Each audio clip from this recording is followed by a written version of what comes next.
Have you ever wondered what games you should keep or you should lose? Find out here at Purge Reviews. Everyone talks about Haba Games, and they're not wrong. They make some of the greatest children's games ever put on the market.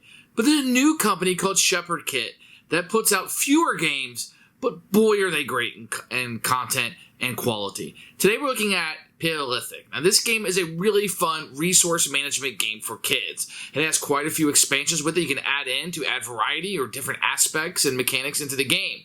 I really like this game as a resource management game for my children. The first game I ever played by the company was Ocean Crisis, which is a cooperative game, and we adored it. I was happy to pick up Paleolithic, and I found out that I liked it maybe not quite as much, but it's a little easier and simpler to play.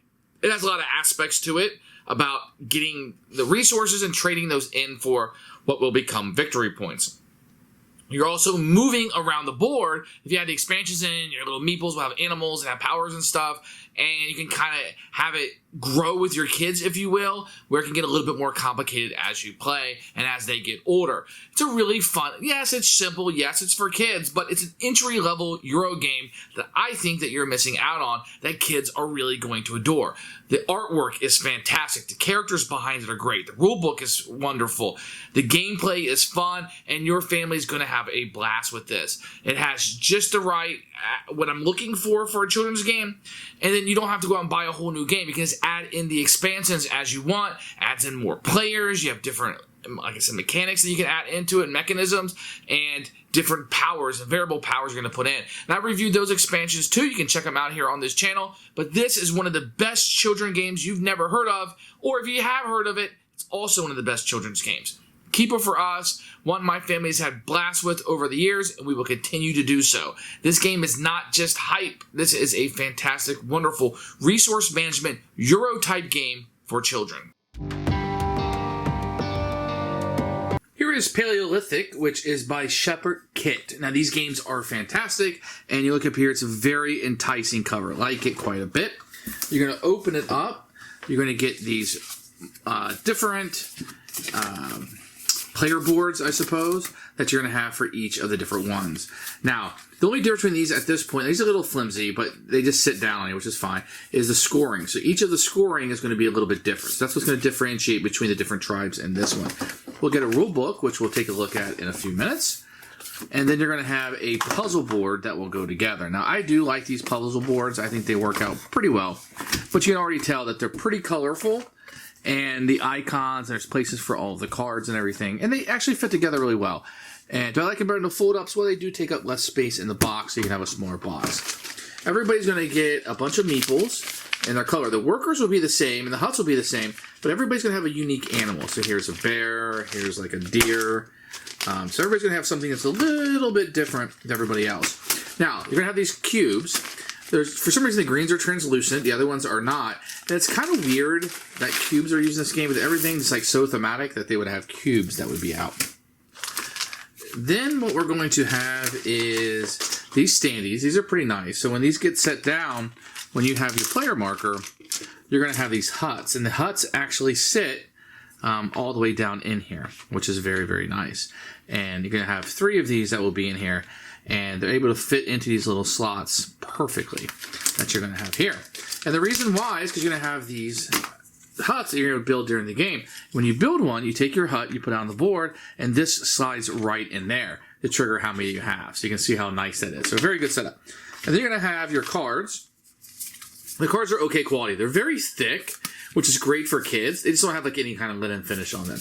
They have a couple legendary characters. Now they're both on each side. And then you're going to have these cards, which will be very easily see. You can see what you're building, etc., and how things are set up. You're going to have these standees that will be moving around the board. And they're just fine. You don't need miniatures in this game. And then this container is mine, but you'll have this meat here that you'll have these little tokens. So a little different than the cubes. Kind of a weird decision, but all the components are really good. And a couple of wooden dice. Excellent job here. The components are fantastic. So here's the rule book. As you can see, it's a very striking cover. You have introduction to all the characters, which is great for little kids. And we have a little comic book that we read through that we liked quite a bit. And this gives you a little bit of the story and what's going on. Picture of all the components, which is great. The one thing I didn't like is you don't use the third caveman token, and they don't have numbers here. So it'd be nice if they had numbers. And then you have a setup here that you'll be able to utilize and kind of breaks down all of the cards. And then it's going to jump into the game. So that's kind of like the parent section. You can kind of know as you're going through. Then you'll see pictures. It's all in full color with examples and etc. as you're going through. I did have a couple questions that I had to go to the BGG for. Some advanced rules, which we just threw in right away, what we enjoy playing with. Probably get through this probably 10, 15 minutes, and you should be good to go. Now I have the board sideways because it's so long I can fit it in here. First thing you're going to do is shuffle up your deck of cards, and you're going to put 5 of these face up and your deck aside. And you can choose either one of these legendary character cards that you want. They're the same on both. They're the same on both sides. So you flip them over, they're the same. It's just a matter of what characters you want, and you can mix and match those up as you want. And when you whomever that you pick, you will then put that person out on the 0 spot of the board. In addition, you'll shuffle up these tokens that you have here of the different huts, and you'll take 2 of them and put them face up right here. Then each player will pick a culture that they want to be, and it will tell you on the spot right here with the star where your character will begin. So what you're going to do at that point is take 2 of your people and 1 of your animals and put them on that spot. And once you have them there, you're almost ready to go. You're going to then set up your little housing thing here with your 3 huts, and you are ready to go. There's a few general rules that you got to know before you start, and each culture will be the same. So your huts will fit here. You can have no more than 12 resources or food in the spot. This is where you put your scoring cards, and this will tell you what you're going to score. If you buy or purchase a card with this icon, get 2 extra points. If I maybe get 2 stones and 2 pots, I will get 4 extra points. And you'll see that on these cards right here. So for my tribe, I'm going to be looking through here for something with my icon. There it is. So if it has this icon on it and I'm able to purchase this, I'm going to get 2 additional points. In addition, if I get 2 of these pots and 2 stones, I will get 4. So it kind of pushes you to buy and purchase certain ones over here. Now on a turn, you're going to have 1 of 3 possible actions that you can utilize. One action is the first one's very easy. It's explore. You can move 1 of your people, either the animal or the people, to an adjacent location. And you have paths here on the board. After that, you will take the 6-sided die and you will roll it and you will add it up. So in this case, I'll add 3 plus 1 is 4, and it will tell me what I'll gain here. In that case, I will gain 1 gray cube. Then I will go to my other location and add it up. 3, 4, 5. That tells me I get a gray and a red cube, and I will add that to my board. Remember, you cannot have more than 12. I now have 3 items, and that would include any food that you might gain. So that's one action you can do. The second possible action is to purchase 1 of these cards. And you can purchase any of the 5 cards. When you purchase 1 card only, a new card will come out. This right here will be the icon that you may or may not be collecting. And this will represent each of the different cultures. At the bottom, it tells you, in this case, I need 2 green cubes. And then when I get it, I will score 4 victory points. If I was to want to purchase this one, it would cost me 3 cubes, and I would get 2 victory points. Very easy to do. If once you purchase 1 card, that's the end of your action and your turn. The third possible thing you can do is to purchase 1 of the 2 face-up huts. Now, the first hut right here will cost you 2 food and 1 gray, 1 black, and 1 red cube, or I could spend 5 and purchase this one. So let's say I was to spend the 5 food, and I wanted to purchase this. Then I would take my board here. I would take 1 of my huts out. I'd put this in here. So the maximum amount of huts you can build is 3. And then I would put the hut in one of the locations where I already have people. Now in the basic game, the hut doesn't really do anything other than score you 3 points. But in the advanced rules, the hut can also produce. So if I had rolled a dice and I have a hut there, instead of being 4 with just my worker, it'd be 5 with the hut. Now once again, that's an advanced roll.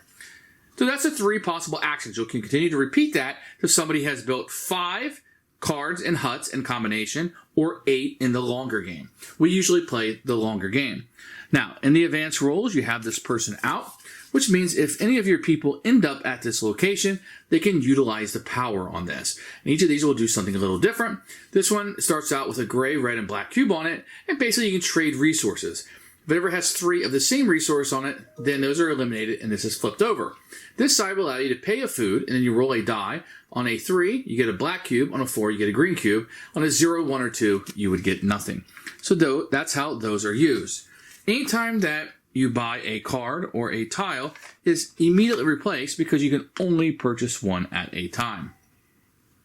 that is a pretty general look at how you play Paleolithic. Who should buy this game?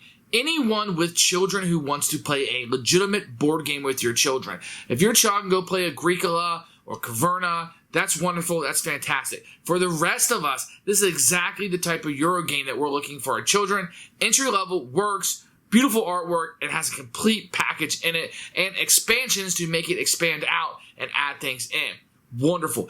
This is a company that we as parents want to support. We don't need more mass market games with roll and move. We want a company like this to succeed here, and our kids will be the better for it. Absolute keeper. Go out and search out this game if you have a kid in your house or you know a kid that you can game with. This will definitely delight. Keeper for us.